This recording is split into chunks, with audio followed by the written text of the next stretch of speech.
Donc on revient sur cette affaire terrible dont on a parlé récemment et hélas, il faut y revenir parce que le Premier ministre François Bayrou a répondu. On revient donc sur cette affaire absolument terrible commise dans l'institution catholique Notre-Dame de Bétharram, établissement privé, collège, lycée situé près de Pau, établissement scolaire dans lequel se sont accumulées 112 plaintes pour des faits de violence sur mineurs et de violences pédocriminelles sur mineurs. Le Premier ministre François Bayrou, maire de Pau, ancien député des Pyrénées-Atlantiques, ancien président du Conseil général des Pyrénées-Atlantiques, ancien ministre de l'Éducation, est interrogé il y a quelques semaines par Le Parisien sur cette affaire. François Bayrou répond « Absolument pas, j'ignorais tout de ce scandale. C'est vrai que la rumeur il y a 25 ans laissait entendre qu'il y avait eu des claques à l'internat, mais de risques sexuels, je n'avais jamais entendu parler. » La semaine dernière, un papier de Mediapart, viol sur mineur à Bétharram, les mensonges de Bayrou pour défendre une institution catholique. Ce papier de Mediapart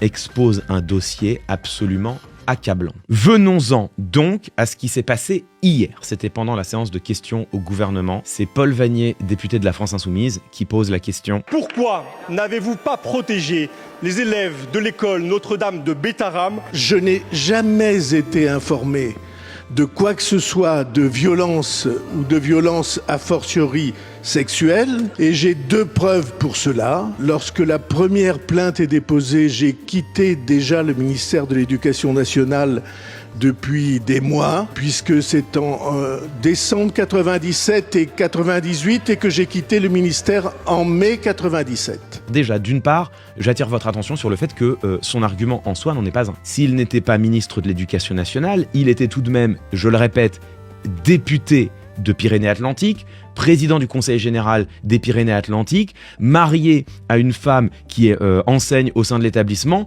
père d'enfants qui sont scolarisés dans l'établissement. L'ensemble de ces faisceaux de responsabilités pointent dans une même direction, il était concerné. Qu'est-ce que ça prouve, le fait qu'il n'ait pas été ministre? Quand bien même c'est vrai, qu'est-ce que ça prouve? Ça ne prouve rien. On rappelle qu'en 98, quand les 2 plaintes sont déposées, je répète, sa femme se rend aux obsèques du prêtre mis en cause, ancien directeur de Notre-Dame de Bétharram. Donc à quel moment t'es pas au courant du contexte dans lequel s'inscrit ces obsèques et lui-même va discuter avec un juge pour avoir des informations sur l'enquête? Surtout, mesdames, messieurs, il nous dit qu'il quitte le ministère de l'Éducation nationale en 97. La première condamnation date de 96. C'est un fait avéré, incontestable. C'est en 96, 1 an avant son départ du ministère, qu'est condamné un surveillant qui a molesté à ce point un élève, qu'il en a perdu une partie de l'audition à vie. La condamnation définitive intervient en 96, il est ministre de l'Éducation nationale. Alors vous allez me dire, mais il pouvait être ministre et ne pas en avoir été au courant, mais je vous le répète, à l'époque, ce sont les éléments qui sont sortis par Mediapart avant que François Bayrou ne parle. À l'époque, il avait été sur place, il s'était rendu à Notre-Dame de Bétharram pour soutenir l'établissement. Reportage sur le soutien de François Bayrou à Bétharram, publié en 96 dans Sud-Ouest. François Bayrou a pour la première fois évoqué l'affaire du collège de Bétharram. Nombreux sont les Béarnais qui ont ressenti ces attaques avec un sentiment douloureux et un sentiment d'injustice, a-t-il dit. Toutes les informations que le ministre pouvait demander, il les a demandées. Toutes les vérifications ont été favorables et positives. Le reste suit son cours. Les autres instances qui doivent s'exprimer le feront, dont acte.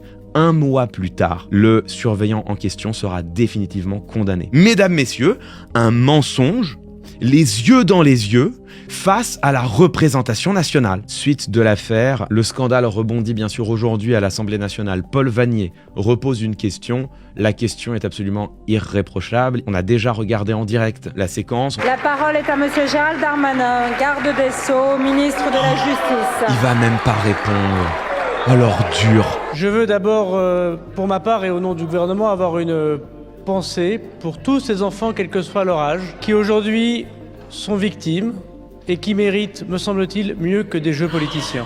Quelle horreur! Mais quelle horreur! Je regrette la honte qui consiste à utiliser ces faits pour régler vos comptes politiques. Et c'est vraiment l'inversion de la preuve, hein. C'est vraiment l'inversion de la culpabilité, là. La lâcheté, aujourd'hui, a un visage, celui de François Bayrou, qui n'a même pas le courage de venir répondre de lui-même face à ces accusations et qui envoie répondre son ministre de la Justice, Gérald Darmanin, alors même que c'est François Bayrou qui est suspecté d'avoir couvert des faits aussi impardonnables. C'est dans la bouche de Gérald Darmanin l'opposition, en l'occurrence la France Insoumise, qui devient coupable de produire un jeu politicien. Comme il y a une responsabilité politique qui est engagée, il est normal que cette responsabilité soit portée politiquement à l'Assemblée nationale par l'opposition, et dans la bouche de Gérald Darmanin, cela devient une honte. Mais on est dans la stratégie d'inversion de la culpabilité qui est la stratégie classique de la post-vérité et que l'on subit depuis si longtemps. Ce sont celles et ceux qui s'indignent que le Premier ministre ait pu couvrir des faits de violence et de violence pédocriminelles qui deviennent dans la bouche de Gérald Darmanin ceux qui instrumentalisent la pédocriminalité. Vous avez menti hier devant cette Assemblée. Vous nous devez, monsieur le ministre, des réponses claires. Et si vous avez silencié ces violences, vous devez démissionner. Ah, deuxième appel à la démission. La parole est Bravo. à monsieur le Premier ministre. Ok, il y va. Dès qu'il s'agit de faire de la polémique, Oh là là. on considère, Évidemment. jamais je n'ai été à cette époque averti en quoi que ce soit des faits qui ont donné lieu à des plaintes ou à des signalements, jamais. Donc toujours la même ligne de défense, c'est de la polémique comme si il n'y avait pas des preuves. C'est ce qu'on appelle de la rhétorique de l'incantation, c'est-à-dire que il n'a pas d'argument, il n'est pas en mesure de prouver quoi que ce soit, donc dans le doute, il continue de répéter en boucle que c'est faux et que c'est de la polémique, en espérant que cette incantation finisse par avoir un impact sur la réalité et qu'on arrive à le croire.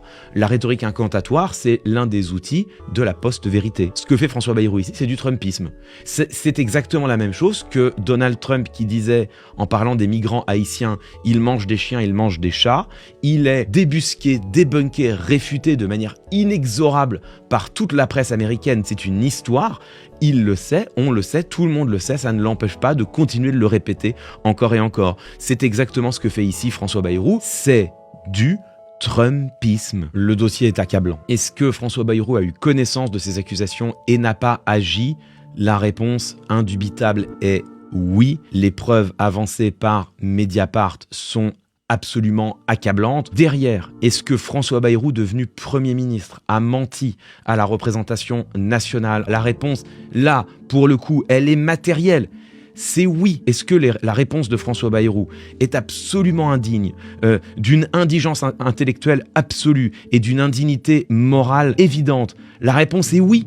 Bien sûr, ça n'est pas juste un naufrage intellectuel, c'est une faillite morale et une responsabilité politique qui ne peut qu'être engagée. L'opposition demande la démission du Premier ministre. Je ne vois pas comment soutenir autre chose. Comment pouvons-nous, nous autres, citoyennes et citoyens, supporter d'avoir un tel homme aujourd'hui à la tête de l'État au moment où je parle, au moment où on enregistre cette vidéo? François Bayrou est encore le Premier ministre de la République française. Sa parole nous engage chacune et chacun d'entre nous, citoyennes et citoyens. Comment pouvons-nous le supporter? Je ne m'y résous pas, je ne l'accepte pas, ça m'est insupportable. François Bayrou a annoncé qu'il poursuivrait Mediapart en diffamation. Qu'il le fasse, il perdra. S'il veut nous poursuivre, nous, en diffamation, qu'il le fasse. On attend. Ces faits me sont, à titre personnel, insupportables. Je pense qu'ils devraient nous être, à toutes et à tous, insupportables. Et quoi qu'il arrive, tant que cette situation durera, en tout cas, nous, on sera là.